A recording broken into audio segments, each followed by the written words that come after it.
The 5-star rating meant nothing. The clean car meant nothing. What mattered was that Marcus Chun had been driving Uber for 3 years without a single passenger recognizing him. Until today.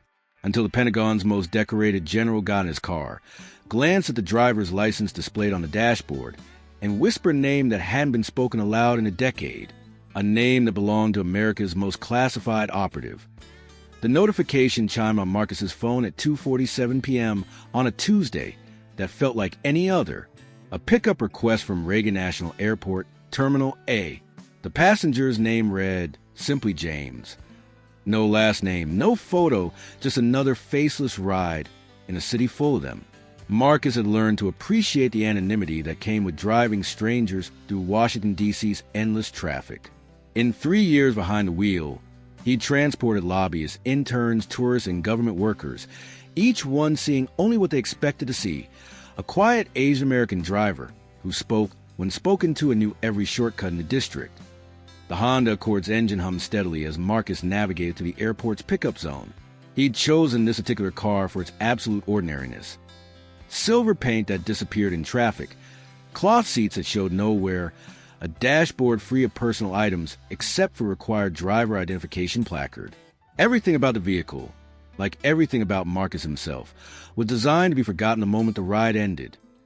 Terminal A's arrival area buzzed with the usual chaos of delayed flights and reunion hugs. Marcus pulled up to the designated spot, his eyes automatically scanning the crowd through habits that 3 years of civilian life hadn't dulled. He spotted his passenger immediately, a man in his late 60s, wearing a charcoal suit that cost more than most people's monthly rent. The passenger carried himself with the rigid posture of someone who had spent decades in uniform, even though he wore none today. Silver hair, sharp eyes, and the kind of bearing that made people step aside without conscious thought. General James Morrison, though Marcus didn't know the name yet, approached the Honda with measured steps. He paused at the passenger door. A brief hesitation that lasted no more than a second, then slid into the front seat instead of the back. Most passengers chose the rear, maintaining the invisible barrier between driver and rider. This one wanted to see his driver's face. "Good afternoon," Marcus said, his voice carrying the same polite neutrality he perfected over thousands of rides. "I'm Marcus. You're headed to the Pentagon." The general nodded, settling into the passenger seat with the careful movements of someone whose joints had absorbed decades of military precision. "Yes, the Pentagon. And you can take the scenic route. I'm not in a hurry." Marcus pulled away from the curb, merging into the steady stream of airport traffic. The scenic route request wasn't unusual. Plenty of passengers preferred the longer journey when someone else was paying for the ride.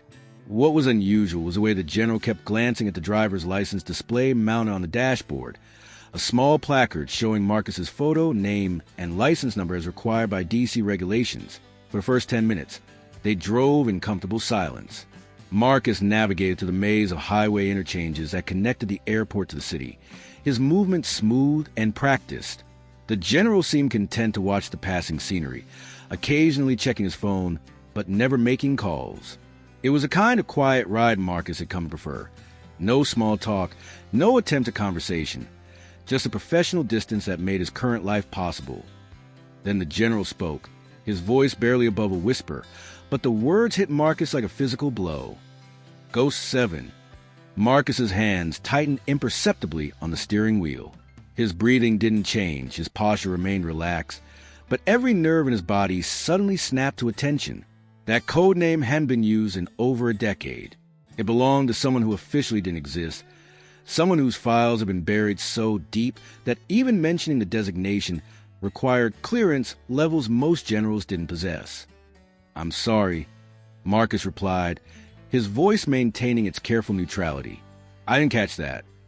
The general turned to study Marcus's profile, his eyes sharp despite his age. "You heard me perfectly, Captain Chun, though I suppose it's Agent Chun now. Or was before you decided to become a taxi driver." Marcus continued driving, his external calm unbroken even as his mind raced through possibilities. How much did this man know? More importantly, what did he want? The general's knowledge of his former designation meant this encounter wasn't coincidental. In Marcus's experience, There were no coincidences in Washington, D.C., especially not ones that involved classified code names and decorated generals. "I think you have me confused with someone else," Marcus said carefully. "I'm just an Uber driver." General Morrison chuckled, a sound that held no humor. Marcus Chun, age 38, born in San Francisco to immigrant parents. Georgetown University, International Relations, recruited by the agency straight out of college. Specialized in deep cover operations in Southeast Asia. 15 years of service, including 3 that don't appear on any official record. Decorated with honors that will never be publicly acknowledged. Resigned from active duty 3 years ago and disappeared into civilian life. Marcus felt the familiar weight of his past settling over him like a shroud. The general's recitation was accurate, uncomfortably so. But accuracy didn't necessarily mean threat, and Marcus had learned long ago not to react to psychological pressure. "That's quite a story," Marcus said.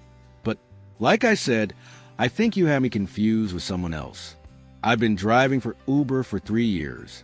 Before that, I worked in tech support." "The cover story is good," the general acknowledged.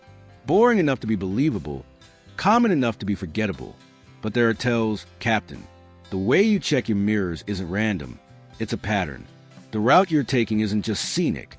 It's tactically sound. Multiple exit options, good visibility, easy to detect surveillance. And most telling of all, you chose the front seat conversation over the back seat anonymity because you want to control the interaction." Marcus said nothing, but his mind was already running through contingencies. The general was right about the tactical considerations. Old habits died hard, and Marcus had unconsciously chosen a route that offered maximum situational awareness, but acknowledging that would confirm everything the general suspected. They were approaching Memorial Bridge now, the Lincoln Memorial visible in the distance.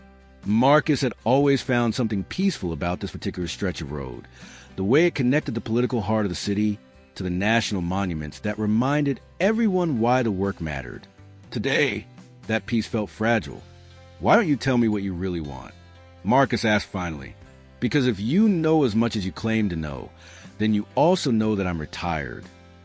"Retirement is a luxury that people like us don't always get to enjoy," the general replied, "especially when the country needs us. The country has plenty of people to serve it. Younger people, active people, people who haven't already given 15 years of their lives to causes they can't discuss at dinner parties." The general was quiet for a moment, watching Potomac River flow beneath them. "Tell me, Captain, do you miss it? The work, the sense of purpose." Marcus considered the question carefully. Did he miss it? The adrenaline, the sense of making a difference, the clarity that came with having a mission? Or did he prefer the simple honesty of driving strangers from point A to point B, collecting 5-star ratings and forgetting faces? "I miss sleeping through the night," Marcus said finally. "I miss not checking for surveillance every time I leave my apartment. I miss being able to travel without wondering if someone from my past is going to recognize me in an airport security line." "And yet you're still checking for surveillance," the general observed. "Still choosing routes based on tactical considerations. Still living like someone who expects trouble." Marcus couldn't argue with that assessment.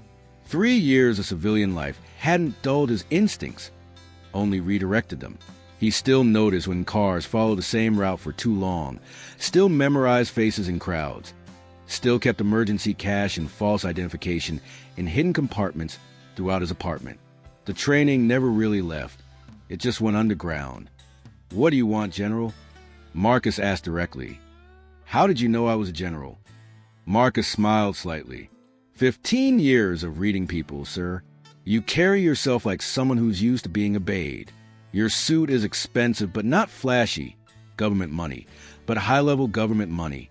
You knew my classified designation, which means you have access to files that most people can't touch. And you're not trying to arrest me or threaten me, which means you want something. Very good. General James Morrison, Joint Chiefs of Staff. And you're right, I do want something. I want to offer you a job. Marcus shook his head. I'm not interested in going back to the agency.